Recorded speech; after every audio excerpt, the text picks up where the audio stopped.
if you look at, let's take the ants, tiny creatures, fairly simple in their appearance and also in their behavior. Each ant tends to have one task. Okay, you work, you defend, you look after the queen, you feed. But if you look at the system, the society, then it's amazingly complex what they do. Welcome to The Change Lead, the podcast providing leaders with the insight needed to get things done in a rapidly changing and complex world. Subscribe to this podcast so you don't miss an episode.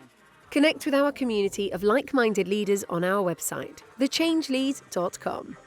Welcome to The Change Lead with your host, Babatope Ipinyomi.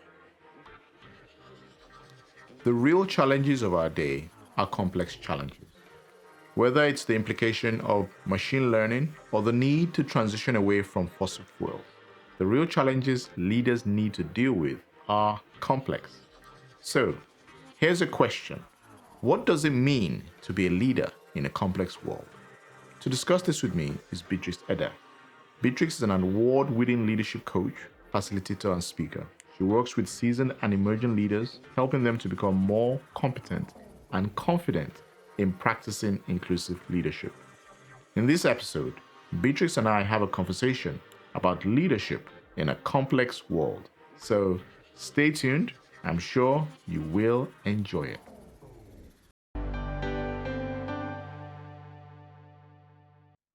Hi, Beatrix. Thanks for joining me today. I'm really looking forward to our conversation and welcome to the show. Thank you for inviting me. So good to meet you, Babatope. Thank you. Thank you so much. So, like I said, I'm looking forward to this conversation because over the last couple of years, I'll probably say 2-3 years, I've started looking a lot into the topic of complexity. Not a lot of people speak about it. So I'm always intrigued when I find people who put it in their LinkedIn profile that speaks about complexity. It's like, okay, what's going on there? That's quite unique. It's actually there are many motivations, but it's also one of the motivations for starting the podcast here as well. Mm-hmm. Because once you get into the field of complexity, at least what I found is it gives you a lens through which to understand the world slightly differently. So I'm curious to understand a little bit about your journey. So how did you get into the field of complexity? Yeah, so complexity sounds very scientific and mathematic driven, but that's not my approach. So I think what brought me to complexity, there are probably two bigger reasons. One is, the tangible aspect of it. It's the recognition of how things are entangled in our world and how they influence each other.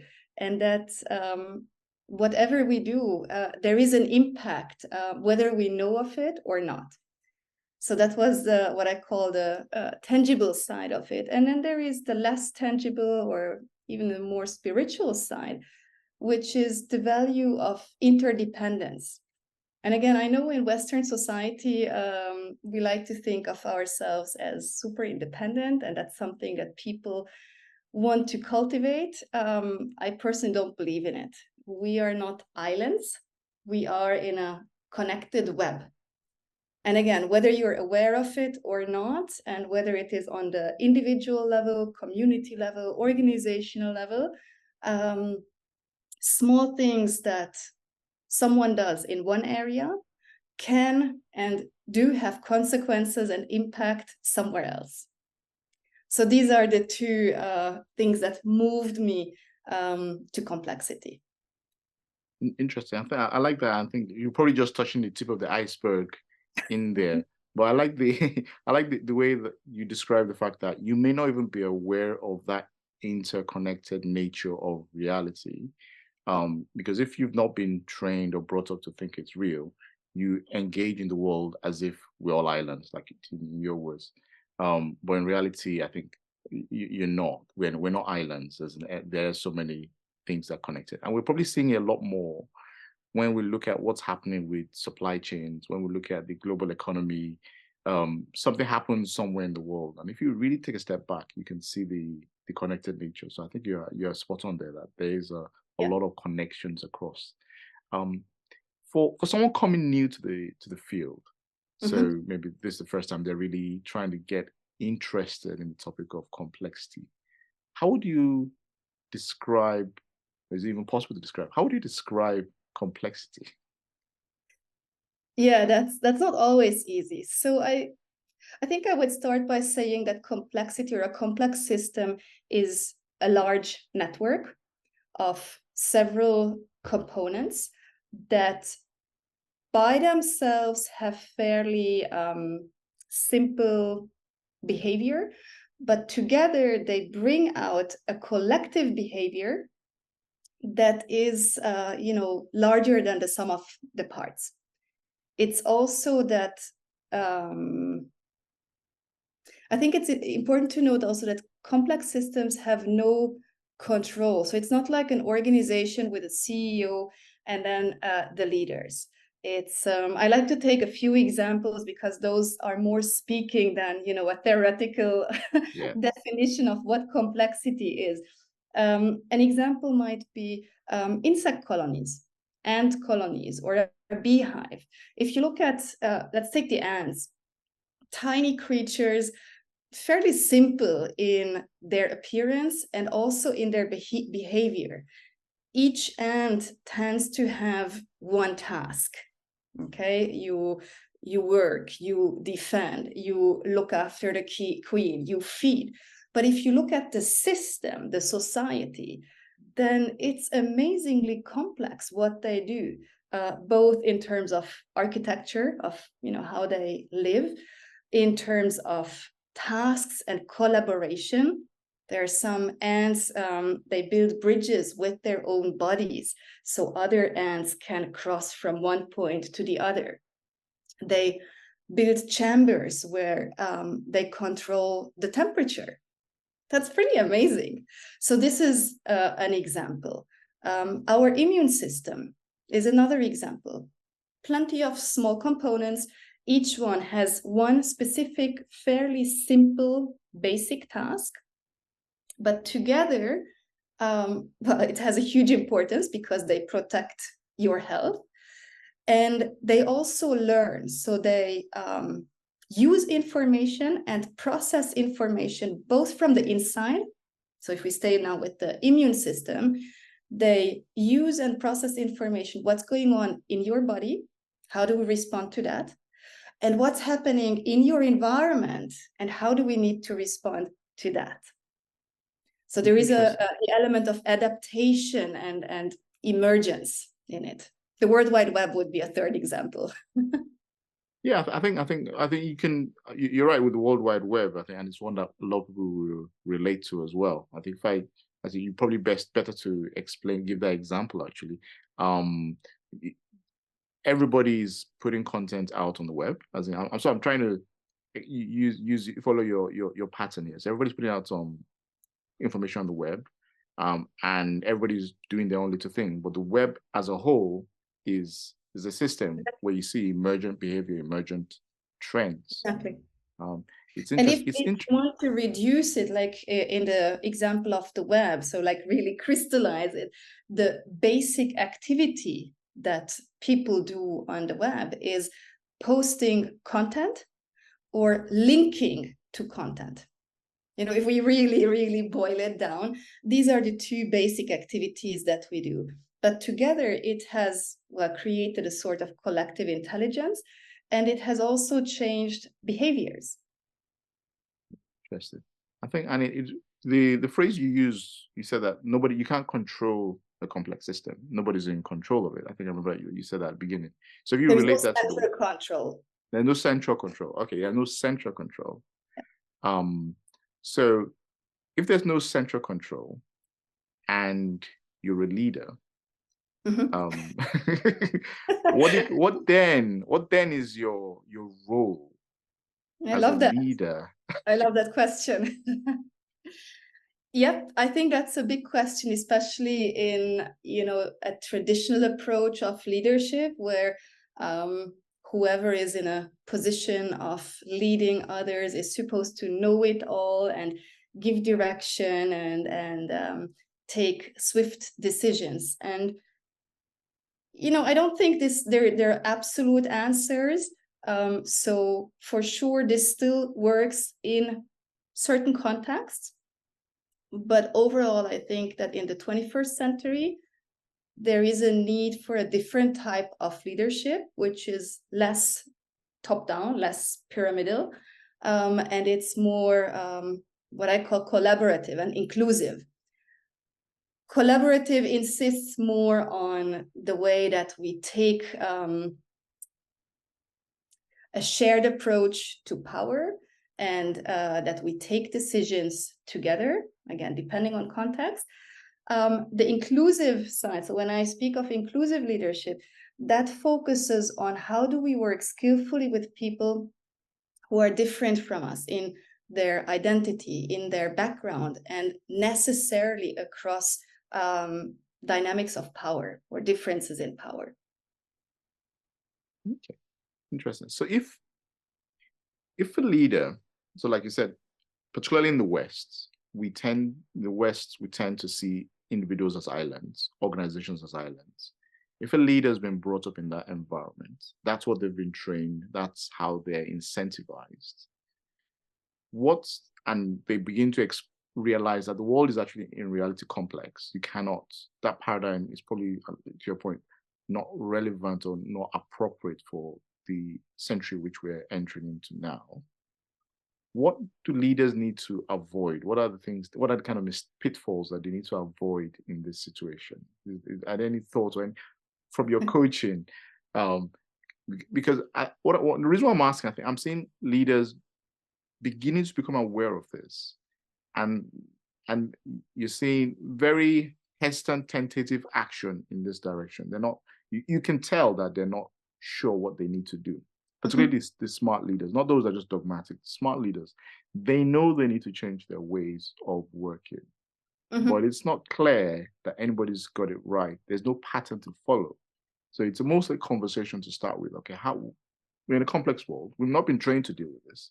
Yeah. What is a leader supposed to do? Again, I don't think that there is one golden recipe or a bulletproof way that works for every single individual and every single organization. It depends on the individual. It depends on the size, the maturity of the organization, the industry, and how they work in.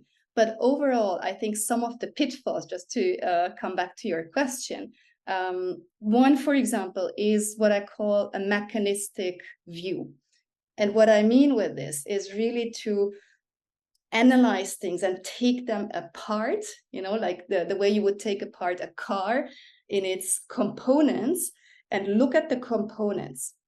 This approach can work in more simple or situations and questions where it's easy to control, but in a complex system where each part has a role and the way they interact together is not just A plus B plus C.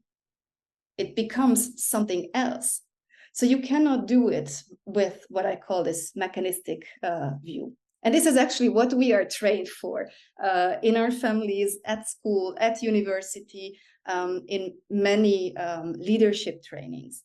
So I would encourage people to have a more systemic view, more organic, looking at systems and how do they interact, what is the environment that they operate in, what is happening in that environment, in the immediate environment, but also in the larger environment.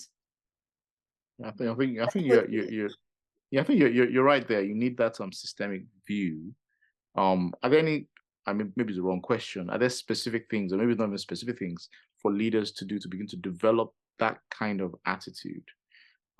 So they face a challenge, and instead of, to your point, straight away breaking it down mechanistically, how do you approach a challenge systematically? Well, it's a different kind of awareness. I think it's really, again, not looking and again, we do need to focus in and zoom in. But if you always zoom in, then you will miss the bigger picture. So I think especially when someone is in a position of leadership, they need to be able to zoom in, but also zoom out. And actually, this is another pitfall that I think is important to avoid. It's seeing things in this fairly narrow, superficial, and short-term view. And this is, again, what happens very often in organizations. People need to rush, they have their deadlines, and we tend to look at the end of the quarter. But then what happens beyond the quarter, and what happens beyond my team that I manage, or the department that I manage? What happens maybe even beyond the organization and in the communities or environments where we operate? What impact do we have? Yeah, you're right. I think it makes a lot more sense to have that ability to look both narrowly, but take a step back, to your point, that bigger view. Because the more I think, and you're right, the more I look at it, I think I've been looking at this topic for a few years, slightly a little bit, not as professionally as you.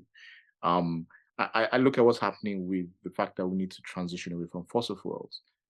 The whole system is engineered towards a goal, and nobody independently can change the direction of travel. So it's quite challenging to make that. It's quite hard to make that transition.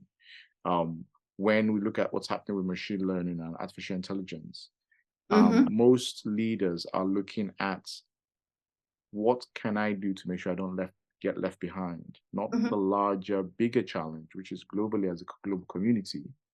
Yeah. How do we, as a global community, make the best of the situation of what's emerging? And it is emerging. It's no central control, to your point. But it is emerging. So it is quite interesting. I'll probably just giving two examples. What other, do you see any trends we can expect? What kind of complex challenges can we expect over the next couple of years, or even opportunities? Because there must be opportunities in this space. It's easy to look at the threats, but there must be opportunities as well. Exactly. Yeah, I think we again, as humans, we don't like uncertainty. We want to have this control, or this illusion of control. And who says certainty? I guess it's this desire for predictability, knowing what will happen next. And ideally, what happens next is according to my preferences. That's what we long for. But that's not how it works. And I guess that's also less and less how it works, because in this world that is increasingly diverse and connected, the change is just coming faster and faster, with more impact on areas that before this connectedness were not impacted. So, as you say, it's how can we embrace uncertainty or change? And I know that on a cognitive level, I guess most people know that nothing is permanent. Yeah, of course. But on a cellular level or the heart level, I don't know many people who say, yeah, I thrive on change. No, I think you're right. And I think, because sometimes I think about, I like the way you put it there, because sometimes I think about it, that there are only two ways, and there are only two ways I can see this working out. Is one, either people change to be able to thrive on change, to feel comfortable with uncertainty, but that's not human nature. Or we build societies that abstract that level of uncertainty away from most people. And the uncertainty exists, and we have effectively almost a bubble. I don't know which one is better, because the first one is going to require a lot of individuals to be comfortable dealing in an environment it's not built into human nature to be comfortable in that much uncertainty. The other is almost like humanity becomes childlike, effectively, and the system around deals with the complexity and uncertainty. That I don't. That's my thinking in that space. It'd be interesting to get your thoughts on that as well.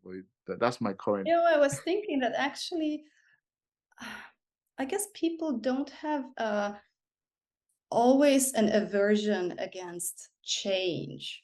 we also have a craving for change. It should not be too monotonous either. I guess the question is it change that you choose and expect or not? And it's the ambiguity and uncertainty that goes often with change that is stressful. And as you think of, when you ask people what are the, biggest events or milestones in their lives, they will often talk about things that involved a lot of uncertainty and risk and ambiguity. It's when they were starting to date their partner of life. It's when they have left an employment and started a company.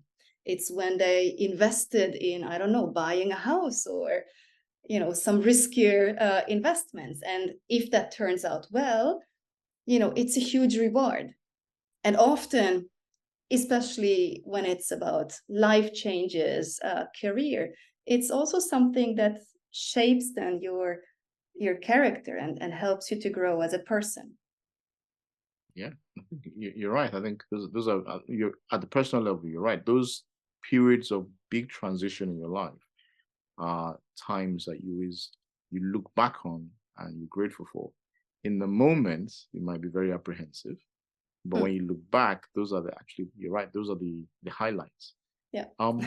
If you look at, because you've got the privilege of speaking to lots of leaders, organizations, coaching, what would you say is the one thing that people, organizations need to be focusing on right now? So I'm just looking at the context of right now. Maybe I'm asking the wrong question again because it's not a complex paradigm. All questions are good questions. I work with questions. but it's always I'm always intrigued to know, based on the perspectives different people have, you eventually figure out that there are a couple of things you really need to focus on. There are lots of things will just be noise and details, but a couple of things are what we really need to focus on. It'd be good to get your take on from what you're doing, the work you do. What is it that we really need to be focusing on right now? I think it's a different way of really thinking and making sense of what's happening, and it needs to be, again, more contextual, more systemic, more strategic, and more interdependent. Yeah, so we have to think differently, and it's a challenging one. You're right, because I'll use an example. When I think about governments, for example, most governments have, in the context of the challenges they face, a very short time horizon. So if it's a 4-year cycle, you don't have the time, you don't have the incentives to do anything sensible. But here you speak mostly of like European or Western governments. That is correct, and I'd be good to get your perspective as well, because I know you worked and lived in Asia as well, so it'd be good to get your take on how that is. So, but when I look at government, even organizations, I think companies can sometimes be slightly better, because the term of a leadership can be different, so you can get a little bit more longer term thinking. But I have seen it quite challenging with governments that have that short time horizon, that it very many times the real issues get just kicked down the road. Yeah. Do you see that different in other places in the world? So that what you described seem to be thinking of the European, to some extent the American style of government, where yes, you have 4 or 5 years. First, you need to convince people to vote for yourself. Then you need to make them happy and deliver on what you promised, what got you voted. But then if it's like bigger changes, you will probably not have the time, because then again, you need to convince them to vote again. So you don't want to bring up the difficult decisions. I'm definitely not a person for politics, but having lived 17 years in Asia, 6 in China and 11 in Singapore, again, 2 totally different governments. And here I just want to highlight that they have a much longer term perspective. They develop plans for 15, 20 years. and it's they pull it through. And if you look at the changes that both countries have gone through in terms of economy, society, public health, it's pretty incredible. So there is something to be said of that longer term perspective, that ability to just pull back, don't focus on just the next quarter. What is it that we're trying to do over the long term? Whether it be a government or organization or business, an entrepreneur, just trying to pull back and say long term. I think if we're honest, that's how we treat our families as well, as in that's how we treat our children. We don't look at just what we're doing today. It's look back. This is an investment. This. But as you said, organizations have probably a little bit more freedom there if they want to use that freedom and influence, because there are less less regulations. That if they are agreeing on something to go into a certain direction, they can implement change. And organizations can have actually also a huge impact on society and even influence governments. So I think that that's something worth keeping in mind when people are in roles of leadership in organizations. Yeah, indeed. I think in closing, it would be good. I think we talked a lot about complexity. It would be good for our audience to know a little bit about you. I think you only touched on your journey a little bit, but it would be good to know, who is Beatrix? What do you do? How can people reach out to you? It would be good to close on that. Sure. So who is Beatrix? Well, in my professional role, I am a leadership coach, but that's of course just one part of who I am. I'm also a mother, a wife, a friend, a daughter, so originally I'm Hungarian German. I live in an intercultural marriage. My husband is from Tunisia. And we have third culture kids who were born in Singapore, and we raise them, between our cultures, speaking 3 languages. And so in my work, I tend to mainly work with organizations who sponsor their employees. And it's either for training and webinars and workshops in leadership development, complexity, uncertainty, how to navigate these turbulent times that we live in. And then also coaching, whether it is individual one-on-one coaching or group coaching in a setting with several people. Nice. I think you have a very interesting background and I like the way you express that you're not just one thing, and that's how we all are. There's so many facets to us, and many times we don't express it all. And I think you've done a brilliant job of expressing a lot of it.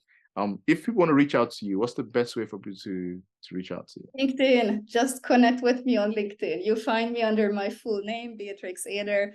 I usually accept invitations, and it's always good to connect with people. Yes, indeed. I'll put your link to your LinkedIn in the show notes, so anybody watching, listening can reach out to you. Beatrix, thank you so much for your time. I think this has been insightful. I think, at least personally, on my journey, learning about more on complexity, and I'm sure anyone watching, listening would have learned a lot from you as well. Thank you very much for your time. Thank you for inviting me, Babatope. Thanks for tuning in to my conversation with Beatrix. If you would like to connect with Beatrix, check the show notes to find details. If this episode was of value to you, please consider leaving a review wherever you get your podcast. Now, leaving a review is the absolute best way to support the podcast and ensure I continue to have great guests on the show. You can tune in so many places: on Spotify, Apple Podcasts, Google Podcasts, YouTube, Audible, Pocket Casts, Radio Public, the Change Lead website, and many more. To continue the conversation, please connect with me on LinkedIn and let me know what you think of the show. Thank you so much for tuning in. Have a great rest of your day, and see you next time.